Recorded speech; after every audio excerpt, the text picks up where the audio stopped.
दुर्योधन ने परम तपस्वी दुर्वासा जी को 4 महीने चतुर्मास अपने यहाँ रख करके पवाया, खूब प्रसन्न कर लिया। दुर्वासा जी ने कहा वरदान मांगो। उनके हृदय में भारी जलन पांडवों के प्रति थी, तो उन्होंने कहा कि महाराज मैं एक वरदान मांगता हूँ कि जैसे हमारे यहाँ अतिथि स्वीकार किया ना आतिथ्य, ऐसे हमारे भैया के आए युधिष्ठिर के उस समय वो वनवास में थे, और आप तब जाइए जब द्रौपदी बटलोई से स्वयं पाले, क्योंकि सूर्य भगवान की आराधना करके महाराज युधिष्ठिर ने एक बटलोई प्राप्त की थी। उस बटलोई का ये प्रभाव था कि चाहे 10,000 एक साथ पाओ, हर चीज उसी से निकलेगी, बटलोई से ही। चाहे आप 50,000 पाओ, हर चीज, लेकिन जब द्रौपदी पालेंगी तो उसमें फिर कुछ नहीं निकलेगा। तो बोले जब द्रौपदी पाले तब आप जाइए। तो 60,000 शिष्यों के साथ दुर्वासा जी पहुंचे वन में। युधिष्ठिर जी ने जो ही देखा साष्टांग दंडवत किया, और संतों को देखकर कहा जाता है महाराज पधारो, कुछ जलपान भोजन प्रसाद पाओ। तो दुर्वासा जी ने कहा मैं यमुना स्नान करके आ रहा हूँ,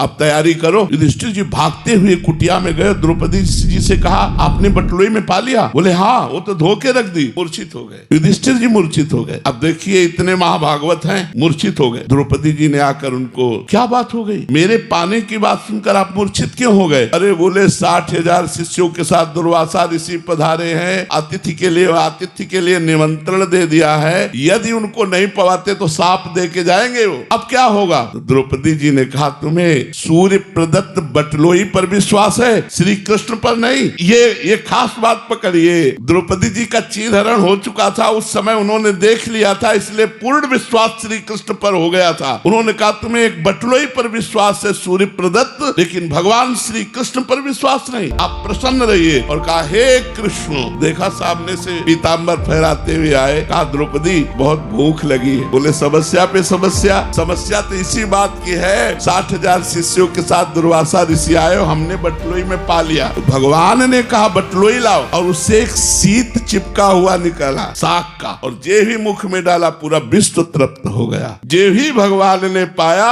सबके पेट फूल गए। उन 60,000 शिष्यों दुर्वासा भीमसेन से कहा जाओ लिवा के लाओ। बोले महाराज चलो, पंगत के लिए सब तैयार है। सहदेव जी भी साथ थे। दुर्वासा जी ने कहा भाई हमारे शिष्यों ने भी महाराज जी और आज्ञा पालन करने के लिए तत्पर हूँ, पाने की इच्छा नहीं। तो उन्होंने कहा हमसे वरदान ले लो। पूज्य मथुरा दास जी के मुख से सुनी बात, महाभारत में उसे दूसरी तरह थोड़ा यहाँ लिखा हुआ है। बोले हमसे वरदान ले लो, लेकिन भोजन की बात मत करो। तो उन्होंने कहा जिसने आपको जिस भावना से भेजा है वो उसी भाव को प्राप्त हो जाए। अर्थात दुर्योधन ने पांडवों के नाश के लिए भेजा था, तो कहा जिसने जिस भावना से भेजा है उसी भाव को प्राप्त हो जाए। तो दुर्वासा जी ने कहा तथा।